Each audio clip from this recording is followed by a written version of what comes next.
ልጆች እድገት ላይ ከሚታዩ ወሳኝ ለውጦች አንዱ ልጆችን ከዳይፐር አላቆ በራሳቸው ፖፖ እንዲሁም ደግሞ ከዛ በመቀጠል ሽንት ቤት እንዲችሉ የምናደርግበት የእድሜ ክልል ነው። በዚህ ቪዲዮ ልጆችን አንደኛ መቼ ነው በራሳቸው ፖፖ እና ሽንት ቤት እንዲጠቀሙ ማድረግ ያለብን፣ ፖፖ ከማስለመዳችን በፊት ምን አይነት ቅድመ ሁኔታዎች መሟላት አለባቸው፣ ከዛ ደግሞ እነዚህ ቅድመ ሁኔታዎች ከተሟሉስ ምን አይነት ቀላል የሆኑ ቅድመ ተከተሎችን በመከተል ፖፖ ማስለመድ እንችላለን የሚለውን የምነግራችሁ ሲሆን መጨረሻ ላይ ደግሞ በራሳቸው ሽንት ወይም ሰገራ መጠቀም በሚለምዱበት ወቅት በፍጹም መደረግ የሌለባቸውን ነገሮች እንዲሁም ደግሞ የሕክምና እርዳታስ መቼ ነው ከዚህ ጋር ተያይዞ ማድረግ ያለብን የሚለውንም የምነግራችሁ ይሆናል። ዶክተር ናትናኤል ነኝ፣ የህፃናት ስፔሻሊስት ሐኪም። ቪዲዮአችን ከተመቻችሁ ላይክ ማድረግ አትርሱ። እንዲሁም ደግሞ ሰብስክራይብ በማድረግ የቻናላችን አባል ከሆናችሁ በየሳምንቱ የምንለቃቸው ቪዲዮዎች ቶሎ እንዲደርሷችሁ ማድረግ ትችላላችሁ። ዲጆ ትራይብ የሚባሉ ወይም የዲጆ ጎሳ የሚባሉ በኬንያ እና በታንዛኒያ ቦርደር ላይ የሚገኙ ጎሳዎች አሉ።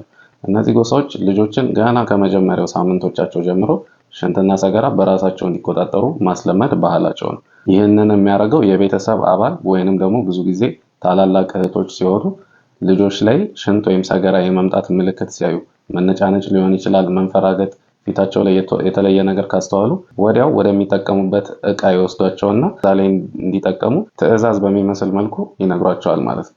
እነዚህ ጎሳዎች ልጆቻቸውን 3 ወይም 4 ወር ሳያልፋቸው ሽንትና ሰገራ መቆጣጠር እንዲችሉ በዚህ ግፊትም ባለበት መልኩ ያስችሏቸዋል ማለት ነው። ይህንን የምነግራችሁ ለምንድን ነው? የሽንትና የሰገራ መቆጣጠር ብዙ ጊዜ እንደየባህሉ ወይም እንደየቦታው ሊለያይ ስለሚችል እንደምታውቁት ሳይንስ የሆነ ነገር ሪኮመንድ ሲያደርግ ከብዙ ጥናቶች በኋላ ነው። ስለዚህ ሽንትና ሰገራን ልጆች መቼ ማስለመድ አለብን የሚለው ላይ ብዙ ጥናቶች የተደረጉ ሲሆን ሁለት መሰረታዊ ነገሮችን አዩ ሳይንቲስቶች። ወላጆች የሚቆጣጠሩት የሽንትና የሰገራ ማስለመድ መንገድ አንደኛው ሲሆን ሁለተኛው ደግሞ ህፃናቱ ራሳቸው ሽንትና ሰገራ መልመድ የሚችሉባቸውን የተለያዩ መንገዶች በመለየት በህፃናቱ እንዲመራ ማድረግ የሚሉትን ሁለቱን ሲያወዳድሩ ህፃናቱ ዝግጁ ሲሆኑ ሽንትና ሰገራን እንዲለምዱ ማድረግ የተሻለ መንገድ ሆነው ከጥናቶቹ ተገኝተዋል። ከልጆች ቢመጣ ይሻላል ለሚለው ደግሞ 3 መሰረታዊ ምክንያቶች አሉት። አንደኛው ፊዚዮሎጂካል የምንለው ሲሆን ብዙ ጊዜ የሽንት ቱቦ ላይ ያለ ስፊንክተር የምንለው ክፍል አለ። እሱ በደንብ የሚጎለብተው ብዙ ጊዜ ከ12 እስከ 18 ወር ባለው ጊዜ መሆኑ አንደኛው ምክንያት ነው።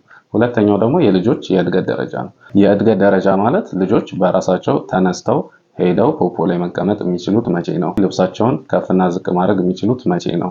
ስሜታቸውን መግለጽ እና ሽንትና ሰገራ የመምጣቱን ምልክት ማሳየት የሚችሉት መቼ ነው? በተጨማሪ ከወላጆች ትዕዛዝ ሲሰጣቸው መተግበር የሚችሉበትንም እድሜ ማገናዘብ አለብን የሚለው ከእድገታቸው ጋር ይያያዛል። ሶስተኛው ደግሞ ከባህሪ ጋር የተያያዘ ሲሆን ልጆች ሽንት ቤት የሚጠቀሙ ትልልቅ ሰዎችን ወይንም ደግሞ ሌሎች ልጆችን አይተው እነሱን ማስመሰል የሚጀምሩበት የእድሜ ክልል፣ ከዛ በተጨማሪ ፍላጎት የሚያሳዩበት፣ በራሳቸው ነገሮችን ማድረግ የሚችሉበት እንዲሁም ደግሞ ነገሮችን ዝም ብለው መቃወምም የሚያቆሙበት የእድሜ ክልል መቼ ነው የሚለውን ማገናዘብ ስለሚያስፈልግ ነው። ስለዚህ እነዚህን 3ቱን ነገሮች በማገናዘብ ሳይንሱ ከ18 ወር እስከ 30 ወር ያለውን ጊዜ ልጆች ከዳይፐር ተላቀው ፖፖ ወይንም ሽንት ቤት ለመልመድ ጥሩ ጊዜ ሆኗል። 18 ወር እስከ 30 ወር ከምንለው ጊዜ ቀድሞም ሆነ ዘግይቶ ማስጀመር የራሱ የሆኑ ጉዳቶች ስላሉት የሚመከር አይደለም። ነገር ግን የልጆችን ብቻ ዝግጁነት ሳይሆን ማየት ያለብን ወላጆችም ልጆችን ሽንት ቤት በራሳቸው ለማለማመድ ዝግጁ መሆን ይጠበቅባቸዋል። የህፃናት ሐኪሞች ከ1 ዓመት ጀምሮ ከወላጆች ጋር ውይይት እያደረጉ ዝግጁ እንዲሆኑ መምከር ይጠበቅባቸዋል። እንደሚታሰበው ሽንትና ሰገራ ልጆች በራሳቸው እንዲችሉ የማለማመድ ሂደት በጣም አጭር አይደለም። ከ3 ወር ጀምሮ እስከ 6 ወር ሊሆን እንደሚችል መገንዘብ ያስፈልጋል ማለት ነው።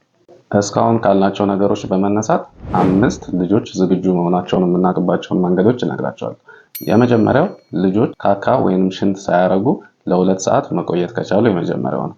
ሁለተኛው ደግሞ ልጆች ፍላጎት ካሳዩ ወይንም ደግሞ ለወላጆች እንደመጣባቸው መግለጽ የሚችሉበትን መንገድ ካዳበሩ ሁለተኛው ምልክት ነው። ሶስተኛው ምልክት ደግሞ በወላጆች የሚሰጣቸውን ትዕዛዝ መስማት የሚችሉበት ደረጃ ላይ ከደረሱ ሶስተኛው ምልክት ነው።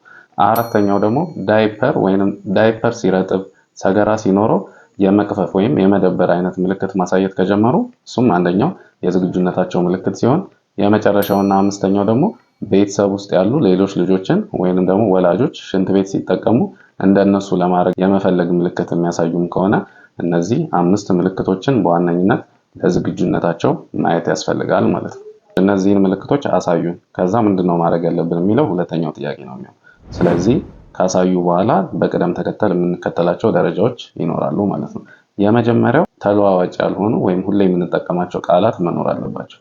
ለልጆች የምናስለምዳቸው ማለት ነው። ሽንት ሲመጣ ሽንቱ ሹሹ ሊሆን ይችላል። ካካ የሚለውም ቃል ሊሆን ይችላል። ቤተሰብ ሽንትና ሰገራን ከህፃናት ጋር የሚግባባበት የራሱ የሆኑ ቃላቶችን ማዳበር የመጀመሪያው ስቴፕ ነው። ከዛ በመቀጠል ለህፃናት የሚመችና ከለርፉል የሆነ ፖፖ ማዘጋጀት ነው። ሶስተኛው ስቴፕ ደግሞ ፖፖ ምን ጊዜም ለህፃናቱ ቅርብ የሆነ ቦታ ላይ እንዲሆን ማድረግ ነው። ከዛ በመቀጠል ምሳሌዎችን ማሳየት ወሳኝ ስቴፕ ነው።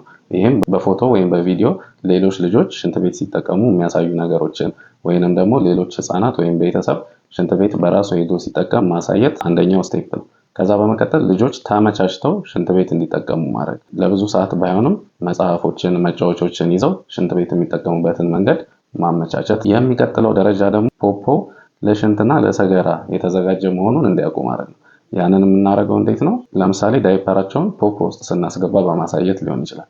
ከዛ ፖፖ ከተጠቀሙ በኋላ ደግሞ ሽንት ቤት ውስጥ ወስዶ ፍላሽ ሲያደርጉ ማሳየት፣ ወይንም ደግሞ ራሳቸው ቀስ ብለው ፍላሽ እንዲያደርጉ ማድረግ ነው። ይህ ምንን ይፈጥራል?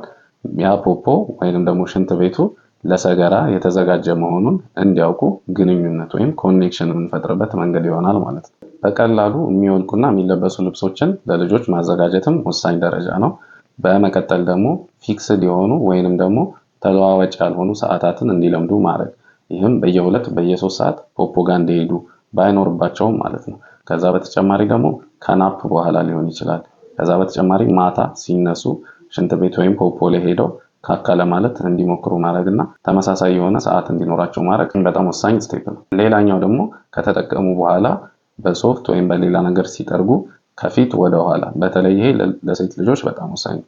ሴት ልጆችን ብዙ ጊዜ ለሽንት ቱቦ ኢንፌክሽን ከሚያጋልጡ ነገሮች አንዱ የአጠራረግ ችግር ነው።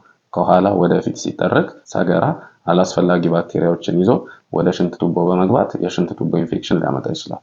አንደኛው የሽንት ቱቦ ኢንፌክሽን ሪስክ ፋክተር ነው ሴቶች ላይ። ስለዚህ እሱንም በተለይ ለሴት ልጆች ከፊት ወደ ኋላ የሚጠርጉበትን መንገድ በደንብ ማሳየት ያስፈልጋል ማለት ነው። ሌላኛው በጣም ወሳኝ ማድረግ ያለብን ደግሞ ፖዚቲቭ ሪኢንፎርስመንት የምንለው ወይንም ደግሞ ማበረታታት ሲሆን በትክክል ሲጠቀሙ ማበረታታት ያስፈልጋል። እጃቸውን ሃይ ፋይቭ በማለት ሊሆን ይችላል፣ የተለያዩ ስቲከሮችን በመሸለም ሊሆን ይችላል። ፖዚቲቭ ሪኢንፎርስመንት የምንለውን ወይንም ደግሞ ማበረታታት ያስፈልጋል ማለት ነው።